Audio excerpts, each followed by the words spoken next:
अरे बेवफा, अरे जब धोखा ही देवे के रहे तो फिर प्यार काहे के और फिर झूठ काहे के। अरे जब तोरा दूसरे के साथ शादी करे के रहे तो हमरा के इतने दिन अपने पीछे काहे घुमौलू, अपना प्यार के जाल में काहे भरमा के रखलू। बताओ, आज तू कहता लू कि तोर शादी हो रहा बा, अरे तो हम कैसे जी पाए। हाथे मेहंदी लगा के माथे बिंदिया सजा के, हो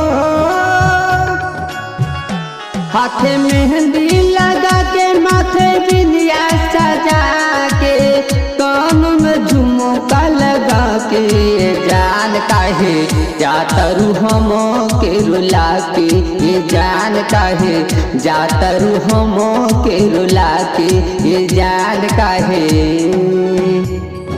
जख्म दिल के अब भर न पाई, जख्म दिल के ई भर न पाई, मौत ही बाटे अब आखिरी दवाई, आखिरी दवाई।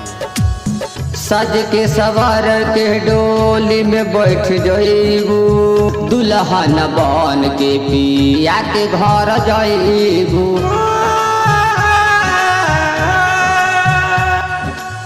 सज के सवार के डोली में बैठ जइबू, दुल्हन बन के पिया के घर जइबू।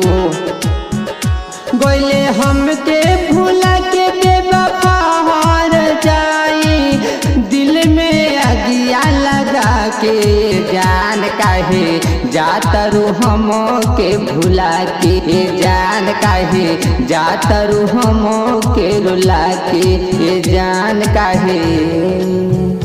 दिल दीवाना लुट गईल, दिल दीवाना लुट गईल सरेआम तोहरे गाँव में, दिल दीवाना लुट गईल सरेआम तोहरे गाँव में। लोग पागल कह करे बदनाम तोहरे गाँव में। अरे बेवफा, जब बेवफाई करे के रहे तब प्यार काहे कैलू, काहे कैलू।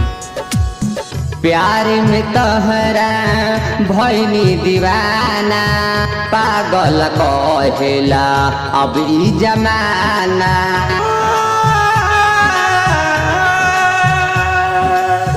प्यार में तोहरा भइनी दीवाना, पागल कहेला अभी जमाना।